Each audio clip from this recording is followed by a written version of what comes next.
अस्सलाम वालेकुम नाज़रीन, little help for better life से आपका मेज़बान चौधरी फवाद है। नाज़रीन, आज जुमे का दिन है और ग़ालिबन 11 बज रहे हैं इस वक्त।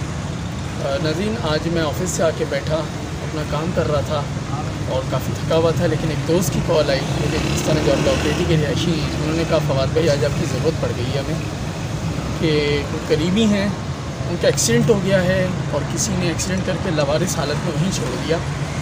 एम्बुलेंस उनको रेस्क्यू करके इस वक्त डाउ लेके आई है। आप मेरे पीछे का अपने देख भी सकते हैं कि ट्रामा सेंटर है। उनकी इस वक्त हालत बहुत ज़्यादा ख़राब है। मेरी तस्वीरें इसके ऊपर चल रही होंगी। तो मैं अपनी डोनेशन लेके, जो मुझे आई डोनेशन, जितना उन्होंने मुझे रिक्वायरमेंट कहा, मैं डोनेशन लेके उनके पास पहुँचा हूँ। तो अभी मैं उनसे बात करता हूँ तो वो क्या कहना चाहेंगे इस बारे में। तो आइए उनसे हम बात करते हैं। अस्सलाम वालेकुम। आपका नाम? दानिश भाई कहाँ रहते हैं? दानिश भाई, क्या मामला हुआ, आपने मुझे यहाँ बुलाया? मामला तो जिस तरीके से हुए कि ये बेसिकली हमारे ऑफिस के एक समझे कि एक लोअर स्टाफ हैं और उनके बारे में पता चला कि वो उनके पास एक टेलीफोन था जो उनकी जेल में था, कोई उनको हिट किया किसी ने और उनको लावारिस तौर पर यहाँ छोड़ दिया। तो फिर यहाँ से इनके गार्ड ने जो है वो हमें कॉल करके हमें बताया। तो हम यहाँ पर आ गए। तो यहाँ पे अर्जेंटली हमें कैश की ज़रूरत थी, जो जितना हो सका हमने किया। तो हमें जॉब कर रहे थे, तो उसके लिए हमने आपसे रब्ता किया और आपने माशाल्लाह बर वक्त पहुँच के यहाँ पे हमारा साथ दिया और उनको फर्स्ट एड तो मिल गई है। अभी हम उनको शिफ्ट कर रहे हैं सिविल हॉस्पिटल।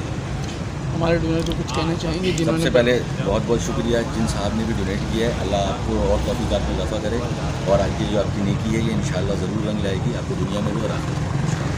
बहुत शुक्रिया नाज़रीन। हमारा डोमेन यही है कि little help for better life का मतलब यही है कि छोटी सी मदद ज़िंदगी में बेहतरी लाने के लिए, अगर हमारे छोटे से अमल से किसी की ज़िंदगी बच सकती है। तस्वीरों में आप देख रहे होंगे कि वो मुंह जो है, नाक, कान, दिमाग, हर जगह पर उनका ब्लड जम चुका है और इस वक्त वो बेहोशी, नींद बेहोशी की हालत में फैमिली की यहाँ मौजूद है, जिनको अभी राइट नाउ कुछ टेस्ट हुए हैं जो कि 27,000 28,000 के टेस्ट हुए हैं।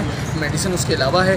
अब उनको यहाँ से जो क्योंकि सहूलियत यहाँ पर मौजूद नहीं है, अब उनको सिविल में जो है वो ट्रांसफ़र कर रहे हैं। पीछे मेरे अभी जो है एक एम्बुलेंस आके रुकी हुई भी थी, अगर आपने देखा हो ब्लॉक के अंदर। अभी उनको हम सिविल ट्रांसफ़र कर रहे हैं। आपसे दुआओं की दरख्वास्त है और सपोर्ट की ज़रूरत है। बहुत शुक्रिया।